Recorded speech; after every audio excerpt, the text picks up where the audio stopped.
एक चीज और बताऊं, आज दीन सीखना आसान कल मुश्किल, ये आखिरी रिवायत सुनना। दीन सीखना जब मुश्किल था तो लोगों में कितनी जुस्तजू थी। ये चीजें जुस्तजू से आती हैं, ये चीजें अपने दिल के अंदर शौक होता है तब आती हैं। ऐसा नहीं कि हवा में एकदम कोई पीर साहब आए, इमाम साहब आए, फूंक के चले गए, छड़ी घुमा दी, काम हो गया। जुस्तजू होती है और बड़ी मेहनतें होती है, बड़ी मशक्कतें, बड़ी कुर्बानियां देना पड़ती हैं। मदीना शरीफ है, मदीना शरीफ की गलियां, फजर की नमाज के बाद में एक इंसान मदीना शरीफ की गलियों में घूम रहा और आवाज दे रहा। आवाज क्या थी कि मदीने में जितने भी नौजवान हैं मस्जिद में जमा हो जाओ, इमाम साहब ने बुलाया है। अच्छा, मदीने शरीफ की गलियां हों और मदीने के रहने वाले और वो लोग हों जिन्होंने नबी को देखने वालों को देखा हो, तो क्या नसीब है उनके रहे। अल्लाह ने वो नसीब दिया, मदीना शरीफ में रहे, काफी वक्त वहाँ रहे। और सुबह को पता है जो यहाँ शायर लोग जिक्र करते हैं कि मदीने की हवाएं, मदीने में नूर, मदीने वल्लाह वो चीजें वहाँ देखने को मिलती हैं। सुबह को फजर की नमाज पढ़ के मस्जिद नबी से जाते हैं जन्नतुल बकरी की तरफ, कसम से ऐसा लगता है कि जो हवाएं आ रही हैं वो दुनिया की हवाएं हैं ही नहीं, वाकई जन्नत से हवाएं। यकीनी बात है, ये मुशाहिदा किया हुआ, खुद की देखी हुई चीजें। जो हाजी हों अपने आपके यहाँ या उम्रे वाले हों करके आए, उनसे पूछना। एक चीज और नोट करना, जो आपके यहाँ से हज करके कोई अगर आएगा ना तो उसके पास बैठ जाओ, वो 2 दिन भी उसके पास लगातार बैठोगे, वहां की बातें खत्म नहीं होती कभी। वो जगह ही ऐसी है। तभी तो हम नमाज पढ़ते हैं जब घरों में औरतें अपने घरों में मुसल्ले पे बैठकर नमाज पढ़ के आंचल के नीचे से हाथों को उठाती हैं और पता है क्या दुआ करती हैं, दिखा दे या इलाही वो मदीना कैसी बस्ती है जहाँ पर रात दिन मौला तेरी, जहाँ पर रात दिन मौला तेरी। यही दुआ तो हम करते हैं कि एक बार देखने को मिले, काश गुंबद खजरा देखने को। ये दुआएं हम करते हैं। तो उस मदीना की गली है, सुने जरा मंजर देखें, उस मदीना की गली है।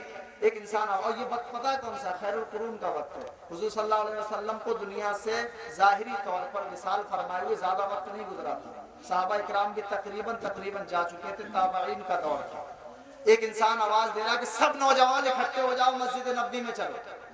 सारे नौजवान इकट्ठे हुए मस्जिद नबी में पहुंचे। एक नौजवान थे, उनका नाम था अब्दुर रहमान। क्या नाम था उनका? ये नाम जहन में रखना, ये नाम बड़े नोट करने की चीज है।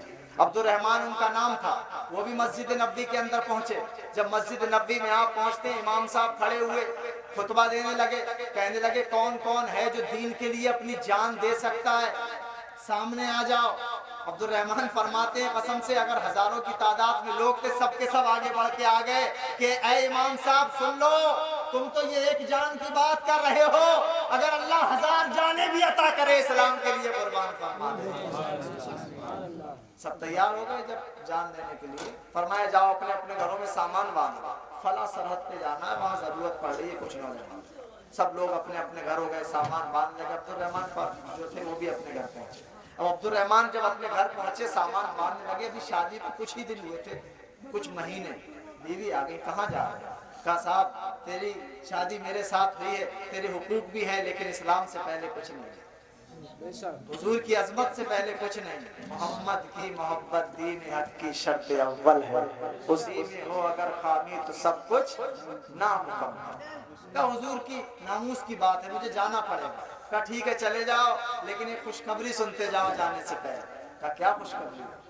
कहा उम्मीद से हो सकता है थोड़े दिन के बाद बच्चे की पैदाइश भी घर में हो जाए। क्या पता बेटी होगी बेटा, ये तो अल्लाह ही जानता है। जो भी होगा, लेकिन उसका फिर करें क्या? कुछ वसीयत कुछ नसीहत तो कर जाओ। आप फौरन कमरे में पहुंचे, पुराना लोहे का संदूक था, उसको खोला, उसमें से कुछ सोने के सिक्के निकाले। जब उनको गिना गया तो 30 थे। 30 सोने के सिक्के निकाल कर बीवी के हाथ में रख दिए। कहने लगे ऐ मेरी बीवी, ये सोने के सिक्के तुझे देता हूं मैं, अगर बेटा हो तो उसको हाफिज बनाना, कारी बनाना, आलिम बनाना, मुफ्ती मुहद्दिस बनाना, ये सारे पैसे उसकी तालीम पे खर्च करना, कुछ बाकी मत रखना। और अगर बेटी हो तो उसकी तरबियत पे खर्च कर देना, और ये सब उसको दे देना।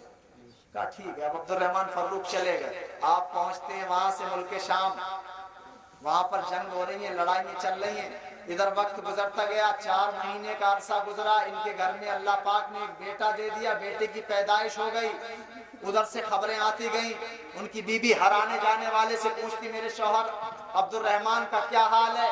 हर कोई बताता कि तुम्हारे शौहर तो बड़े बहादुर हैं, हमने देखा उन्होंने फला जगह इस तरीके से जंग की, ऐसे तीर चला रहे थे, ऐसे तलवार चला रहे थे, बड़े बहादुर हैं, वो तो वाकई दीन के लिए मर मिटने के लिए तैयार हैं, अपनी जान को हथेली पे लेकर मैदान में उतरते हैं। वक्त गुजरता गया, 1 साल गुजरा, 2 साल गुजरे, 3 साल गुजरे, अब खबरें आना बंद। अब किसी से पूछती मेरे शौहर कहाँ गया, उन्हें तो हमने देखा ही नहीं। हुआ क्या, अब्दुल रहमान फर्रुख वहां से हटे दूसरी जगह चले गए, दूसरी जगह से हटे तीसरी जगह चले गए, जहां जहां जरूरत होती सिपाहियों की वहां वहां भेजा जाने लगा। अब्दुल रहमान फर्रुख एक जगह से दूसरी जगह मुंतकिल होने लगे। अब यहाँ खबरें आना बंद। बच्चे की उम्र हो गई 4 साल 4 महीने। बच्चे की उंगली को पकड़ा, मस्जिद नबी में लेकर पहुंची, इमाम साहब के हाथ में हाथ दिया, कहा इमाम साहब ये मेरा बेटा है, आज से ये आपका हुआ, दीन इसको सिखाओ, मैं चाहती हूँ ये पहले कुरान पढ़े, फिर हाफिज बने, फिर कारी बने। कहा ठीक है। अच्छा, जब माँ बाप की नीयत नेक हो, माँ बाप के अमाल अच्छे हो और इस कदर अच्छे हो कि बाप कहकर गया हो बेटे की पैदाइश से पहले माँ उस कहने को मान रही हो, और बाप आप इस्लाम के खातिर जिहाद पे निकला हुआ हो, तो बताओ अल्लाह पाक बच्चे की मदद फरमाएगा या नहीं फरमाएगा। बहुत थोड़ा सा वक्त गुजरा, बच्चे की उम्र जब 7 साल की हुई, अल्लाह पाक ने सिर्फ 7 साल की उम्र में उन्हें हाफिज कुरान बना। अरे बुलंद आवाज से बोलिए, सिर्फ 7 साल की उम्र में हाफिज कुरान बने। 2 साल और गुजरे, कारी भी बन गए, और 10 साल का अरसा गुजरा, आलिम बने, और 2 साल गुजरे फाजिल बने, और 4 साल गुजरे मुफ्ती बने, और 3 साल गुजरे मुहद्दिस बने। 27 साल की उनकी उम्र हो गई, और जब 27 साल की उनकी उम्र हुई ना, तो पता है अल्लाह ने क्या उन्हें मर्तबा दिया।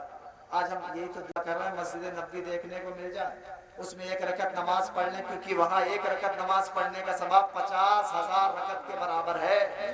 हम दुआ यही तो कर रहे हैं, काश एक ही बार मदीना मिल जाए देखने को या अल्लाह। जब तक हमारी जान जिस्म में है, एक बार अल्लाह पाक हमें वहाँ बुला ले, यही तो दुआ हम कर रहे हैं। लेकिन उस बच्चे का नसीब देखो, अल्लाह ने वो नसीब दे दिया जिस मस्जिद नबी को देखने के लिए हम तरस रहे हैं। अल्लाह ने उस बच्चे को 27 साल की उम्र में उस मस्जिद का इमाम बना दिया। और पता उनका नाम क्या था? उनका नाम था रबी। क्या नाम था? तो रबीयतुर राय भी बोलते, नाम था रबी। अच्छा, हमारे दीन के इमाम कितने हैं, किसी को मालूम?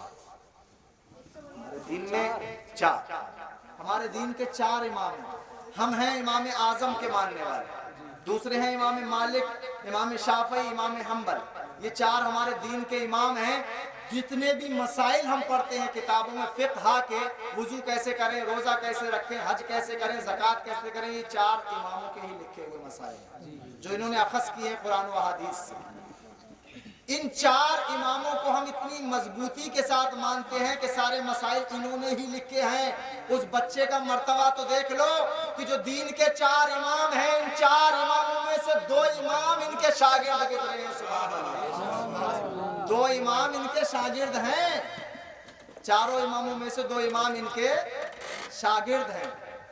28 साल की जब इनकी उम्र हुई, और ये पता है सिर्फ नमाज नहीं पढ़ाते थे, हर नमाज के बाद में दौरे हदीस चलता था, लोगों को कुरान की आयतें हदीस सुनाते थे। अच्छा, जिन लोगों ने हुजूर का जमाना बड़ी करीब से देखा हो, वो कितनी करीब से कुरान को समझते हो।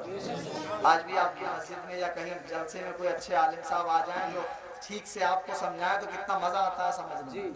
ऐसे ही जब वो खुद हदीस उन लोगों से सुने हुए हो जिन्होंने हुजूर को देखा हो, तो क्या समझाते होंगे।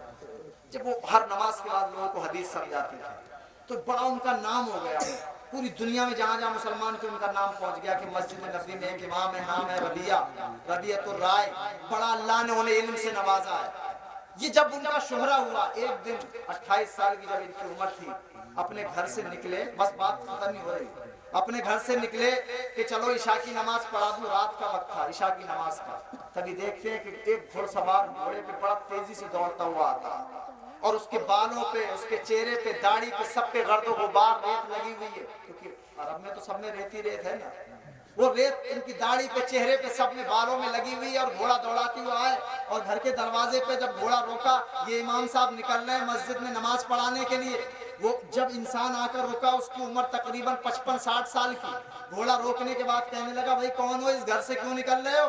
इमाम साहब बड़ा ताज्जुब में, भाई कौन हो, मुसाफिर हो, पहली बार आए हो और मुझे टोक रहे हो, मुझे जानते नहीं तुम, और मुझसे ही पूछ रहे हो इस घर से क्यों निकल रहे हो?